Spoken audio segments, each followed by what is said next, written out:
I don't know if it's just because there's new people here, or if we brought Chick-fil-A here, the reason why you're here. If it's Chick-fil-A, that's okay. It's called bribery. It's the 8th habit of an effective leader.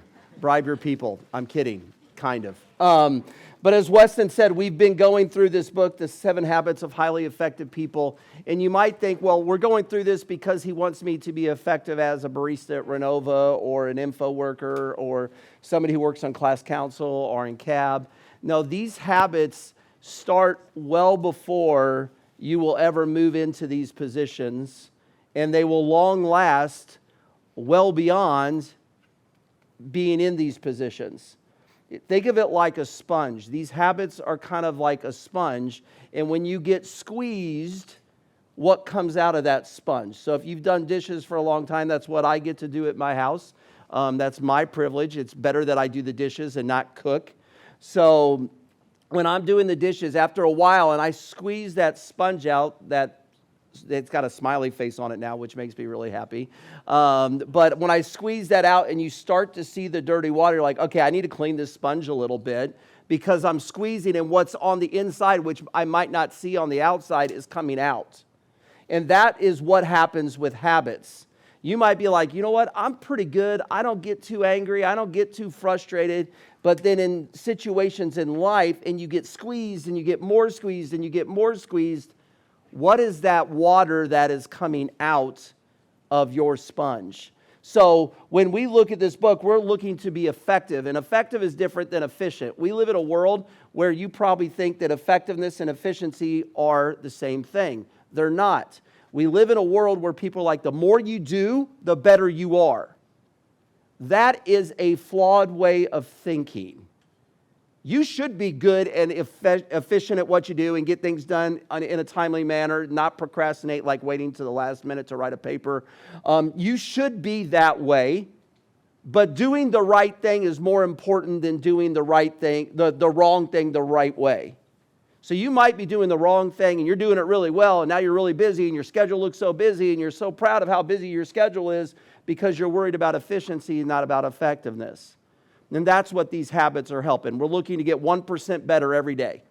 Every day, when you put your feet on the ground, it's not about how you messed up yesterday. It's how you messed up yesterday and how can you get 1% better today. Because you can't go back. Imperfection's a myth. We say that over and over and over again. So we're trying to get 1% better. And then habits are developed and they require hard work and commitment. Whenever you've played an instrument, or you've played a sport, or you've been in drama, or maybe in this educational world that you're in, the habit of getting up and doing things, either practicing your instrument or running or shooting baskets or shooting soccer, whatever it is, takes time. And the first couple times you do it, you're like, I stink at this. I think of golf like that for me. I didn't pick up golf until I was down in Virginia, and they go, hey, we need a golf coach. And I'm like, okay, I've never played before. They're like, here's a book, Golf for Dummies. So, I remember going out on the range with a golf pro, and I remember the first couple of weeks, I'm like, this is terrible. Like, why do I even want to play this game? And then the more that I played it, the more that I got into it, the better that I got at it.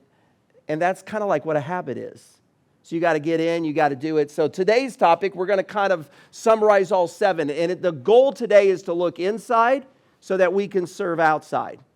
So it's looking inside, taking care of the inside so that we can serve outside. A couple quotes that I want to share with you. Habits begin internally, and then they produce external benefit. Just saying, I'm going to get up at 5 and I'm going to do all this stuff and I'm going to be really, really good in my Bible study. You know what? You've got to have that habit of getting up every morning. That's why Dr. White says every morning, no Bible, no breakfast. I don't think he's going to come around and grab your breakfast sandwich if you've not had your devotions this morning. But the idea of it is he's trying to get that in your mind that it's a habit. It's something that you remember. You sit down to eat and you're like, I didn't read my Bible yet. Okay, let's read my Bible now. So habits begin internally and then they produce external results. Habits begin inside and then they work their way outside. If you want to be an effective person, you have to deal with the inside before you can ever deal with the outside. Because what it's called, and the Bible says this several times, you don't want to be a whitewashed tomb. If the inside is broken, The outside will break at times when you're under pressure. When things happen, you're like, it will never happen to me. Trust me, have kids. Get married. Not that marriage is bad and it's rough or anything. Get older and have a parent that passes away or a parent that is older and aging, and you have to become now kind of the parent to the parent. Life gets harder. And life gets harder, so you have the opportunity to put the glory and the beauty of Christ on display. So do that. So let's go through these 7 habits. The first one, be proactive. This is the first one we did. So the idea of proactivity is you respond, you don't react. How many of you have ever received an email that was a little scathing? You know what the word scathing means? Okay, good. If you don't, look it up. It's a little scathing. You're like, I don't like this email. And your first thing is time to send another email back. Have you ever done that? That is reacting. How many of you ever been playing an intramural sport and somebody, I see a couple of the guys turning their heads a little bit, and somebody pushes you, and your first reaction is not like, hey, thank you. It's like, okay, now I'm going to run you over. Or how many times that a parent has done something to you, and you're like, a nasty word comes out of your mouth. Or a friend has betrayed you and maybe done something or not done something that you wanted him or her to do, and you react in that. You see what I'm saying? Our natural reaction is to react. We are not good at responding. So what we need to do first, before anything else, is in our mind realize that we have been given the greatest example of all time, and that example is Jesus Christ, who truly responded, didn't react. When you read the New Testament or even read through the Old Testament of what the children of Israel did to the Lord, like, hey, I've given you all these things, now let me complain again. It was never like they might say thank you for a minute, but pretty quick they're complaining again. Or Jesus in the New Testament, I don't know about you, but I don't think I would have put up with half the stuff he put up with. But I think because he was proactive, the idea of he knew who he was because he knew whose he was. You know, he is God. My challenge to you to be proactive is you need to know who you are because you know whose you are. And that allows you to respond and not react.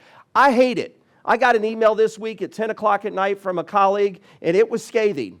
And my first response was, let's go. And I was sitting there at the computer at the house, and I'm like, this is bad. So I just saved it for later, responded in the morning, and it worked out okay. Now, I've done it the other way, going, okay, you want to play? Let's go. And we're all a little bit that way, but responding, not reacting, being proactive, habit 1. Habit 2, begin with the end in mind. Your principles focus your priorities. Your principles focus your priorities. So right now, you might have, Covey came up with the analogy of a jar with rocks, sand, water, how much you can put into it. What happens is we put the wrong things in our jar and we keep trying to put more and more and more and more, where you've got to put the big rocks in your jar. And beginning with the end in mind is looking at, okay, where do I want to be at the end of my life? So we have 3 teenagers in our house as of Wednesday of this week. Pray for us. But we have 3 teenagers in our house, and what I want is I want order in my house because I'm a lot of a control freak, and I like order. I like things together. I like things operating the right way. Teenagers, that doesn't happen. But my thing that I've decided a long time ago, Danielle and I both decided this, in 30 years, we want our kids to come back and ask for our advice. So at times that means there's disorder in our house because we have the end in mind. The kid might be self-destructing, but we have the end in mind. What about Jesus with us and God with us? Have you ever done a self-destructive behavior? Don't raise your hand, don't nod your head, because we know we all have. And Jesus and God has the end in mind that one day, if you're his child, you'll be with him forever in heaven. That is the end in mind. So we be proactive. We begin with the end in mind. The third one, put first things first. This is the one that Anna was talking about. The important should always be greater than the urgent. Hard thing to do. Because we live in a world that the urgent makes you feel good, right? It's what you guys carry around with you, these things called the iPhone. That's not my iPhone, it's somewhere else, but like you carry around your phone and it's like, zzz, zzz, zzz. Oh, I got to respond to this right now. Like we'll send you an email and you're like, nobody responds to an email, but if I send a Teams message and say, share your favorite animal, now my phone blows up. Because you're kind of programmed to deal with the urgent. I want us to be programmed to deal with the important so that you know that when the urgent is going on over here at work and we've got the name tag on, but the family is more important, you kind of go to work. Shouldn't do that in a microphone. But you kind of do that to work, and then you walk away and you go deal with the important. If you want to be a good spouse, you've got to understand that. You want to be a good friend, you got to understand that. If you want to be a good follower of Jesus Christ, you got to understand that, because there will be urgent things that seem like they're crises, but the important is standing right here, and you're missing it. So be proactive. Begin with the end in mind. Put first things first, and then think win-win. I know that Lexi mentioned this one. And it says this: mutual responsibility and mutual benefit. There is always a win-win. And if there's not a win-win, then step away for a little bit, let things cool down, and come back. But we usually focus on, okay, you made me feel this way. In your culture today, I don't understand it because I'm 50 and I grew up in a culture when people said, do something, you're like, yes, sir, how high do you want me to do that, sir? And actually, do you want me to do something else? I know you didn't ask me to do that. It was very much of, I've got to win the approval of my leader. And I would never, I don't know what's going on, Caleb. I would never question what my parents or anything. I did, but I would get in trouble. Your culture is, if you don't feel affirmed, I think we heard this in chapel on Monday. If you don't feel affirmed about what you believe or what you think is right, you don't feel safe, and you're like, I'm done. That's not a win-win. That's not thinking of the other person. The idea is like, we're going to have differencing of opinions. So Caroline is in the middle of planning a leave right now. We don't always agree. And that's okay, but she seeks to understand me. I seek to understand her. Tomorrow is JS and So Fresh. We did not agree on planning things all the time, but we could come together and we could think win-win. That is different than most situations in life. That is different than most people in life, because it's like, how dare you disagree with me, Caroline? And she might be, how dare you disagree with me? Then we've just got turmoil and there's never going to be a solution. I'm going to fail her. I have failed her. I'm going to fail the other two guys. I've done that. But the idea of win-win is you are thinking, I'm going to put myself in their shoes. I'm going to apologize. I'm going to move forward. I'm going to get 1% better. And I'm going to seek to understand what she's trying to lay down. Think win-win. And then we go to the next one. Seek first to understand, then to be understood. I like the way you said it. Seek first to serve other people, then to be served. I don't think we do that if we first don't stop and go, okay, do I really understand what they need from me? That's the whole idea, the skill of empathy, the gift of empathy, the ability to look at a situation and go, I know that I want to do this, but what's really more important to the team right now? What's really more important to the family right now? What's really more important to my pastor right now? Or my boss right now, or my coworker right now? What if we had that mindset that when you stood behind the Renova counter, instead of going, well, man, I don't really want to be on POS today. That's point of sale if you don't know. I don't really want to be on POS today. And why does that person, Weston, always get to have the fun job making drinks? What if I put myself in his shoes and go, I wonder if maybe Weston, it seems like he might have had a hard day. I'm just going to let him do this. I'm going to seek first to understand, and then I'm going to go to him later and go, hey, Weston, is it all right if maybe I could be off a point of sale because I'm tired of counting money? Can I make a drink now? We don't do that. We just jump in, and it's like, who gets top bunk when they get to the residence hall first? You know, it's the way we work. It's the way the world's always worked. We look out for number one. What if we looked out for the other people? What if the number one was the other person and not us? So seek first to understand, then be understood. But it's important that you're understood.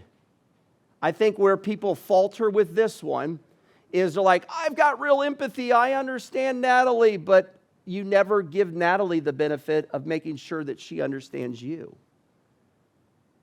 You're cheating people. This is not a doormat one. People look at this one as like, okay, you want me to be a doormat? No.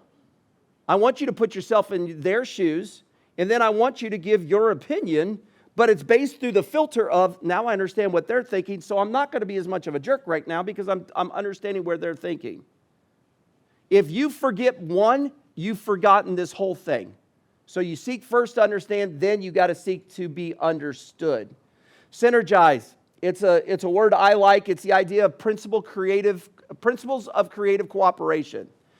You're coming onto a team that's about 120, 140 people. If you've been on it, you understand this.